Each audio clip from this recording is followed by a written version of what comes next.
এখানে কোনো বিশৃঙ্খলা হওয়ার সম্ভাবনা আছে, সেখানে পুলিশ নিশ্চয়ই তাদেরকে ঘিরে রাখবে বা আটকে রেখে দেবে। আমরা আমাদের জীবনে দেখেছি এই জিনিস, যে আমাদের উপরে লাঠিচার্জ হয়েছে, আমাদের আন্দোলন ভেঙে দেওয়া হয়েছে, পুলিশ করেছে। কিন্তু মমতা রেস্ট্রিক্টেড করে দিয়েছে পুলিশকে যে যথাসম্ভব সংযতভাবে এদের সঙ্গে আচরণ করতে, আন্দোলন প্রত্যেকেই করতে পারে।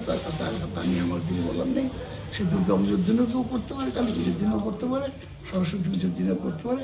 That is their prerogative. তারা যদি মনে করে যে পুজোর দিনটা বাচ্চাদের আনন্দ আছে, সেটা বিসর্জন যাক, আমরা আন্দোলন করবো, করুক, তাতে আমাদের কোনো আপত্তি নেই। কিন্তু মানুষ বিচার করে নেবে সেটা ঠিক কি বেশি। গতকালই প্রশ্ন তুলেছিলেন আদালতে শুভেন্দু অধিকারী, যে বিরোধীদেরকে যেতে দেওয়া হচ্ছে না, অথচ শাসক দলের লোকেরা যাচ্ছে 144 ধারা নিয়ে। আদালতও 144 ধারা নিয়ে প্রশ্ন তুলে। দুজন গিয়েছিল মাত্র, আমাদের দলের দুজন বিধায়ক, একজন মন্ত্রী, একজন বিধায়ক, তারা দুজন গিয়েছিলেন। দল বেঁধে কেউ যাননি, 144 ধারা ভঙ্গ করেননি। এলাকার মানুষ এলাকার বাড়িতে ঢুকবেছে, সেকে আটকাবে কি? কিন্তু আমরা চাই যে ওখানে শান্তি ফিরে আসুক, এবং যেসব মানুষরা বঞ্চিত হয়েছে, যাদের জমি কেড়ে নেওয়া হয়েছে বলে পেপারে বেরোচ্ছে, অন্তর্পক্ষে সত্যি মিথ্যার কোনো জানি না, সেসব দরিদ্র মানুষের জমি যেন তারা ফেরত দিয়ে যায়। আদালতও 144 ধারা জারি রেস্ট্রিক্টেড ব্যক্তিগত নিয়ে প্রশ্ন তোলেন। সমগ্র জায়গায় কেন হয়েছে? স্পেসিফিক জায়গায় যেখানে গণ্ডগোলের আশঙ্কা আছে সেখানে 144 ধারা করা যাবে, কিন্তু সারা এলাকা জুড়ে সর্বত্র 144 ধারা করার কোনো প্রয়োজন নেই।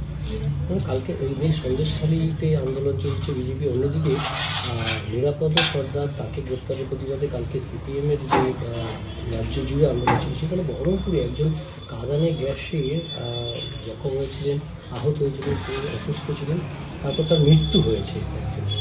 কি বলবেন? কাঁদানে গ্যাসে কারো মৃত্যুর খবর আজ পর্যন্ত পাইনি। আমারও মনে আছে 21শে জুলাই আমি এর ওপরেতে মেটাডোরে বক্তৃতা করছিলাম, আমি একা ছিলাম, সবাই তখন চলে গেছে, আমি একাই বক্তৃতা করছিলাম। আমার মেটাডোরের ওপর যখন এসে ডাইরেক্ট লাগে আমার, তখন আমিও গ্যাসেতে শুয়ে পড়ি এর উপরে মেটাডোরের উপরে।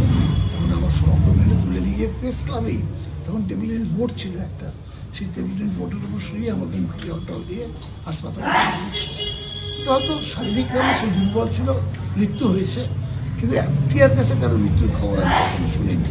হতে পারে এটা একটা কোইন্সিডেন্স মাত্র, হতে পারে। একদিকে বিজেপি, আরেকদিকে সিপিএম, আন্দোলন। কিন্তু আমি সেদিন টিভিতে দেখেছি, এখানে যে কটা চ্যানেল আছে তাদের মধ্যেই দেখেছি, সেখানকার সমস্ত মহিলারা, হিন্দু মহিলা, মুসলিম মহিলা, তারা একজোটে বলছে যে আমাদের উপর প্রেশার হচ্ছে বিজেপি এবং সিপিএমের পক্ষ থেকে, মিছিলে যেতেই হবে, আন্দোলনে নামতেই হবে। এখন কোন দিকে যাবে তারা? এই দরিদ্র মানুষগুলো কোন দিকে যাবে?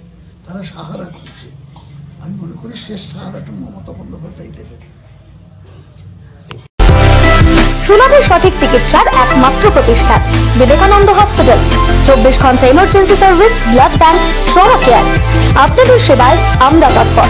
গুণমান ও পরিষেবায় দুর্গাপুর বিধাননগরের ডক্টর জাকির হোসেন এভিনিউর বিবেকানন্দ হসপিটাল শিল্পাঞ্চলের মানুষের মন জয় করেছে।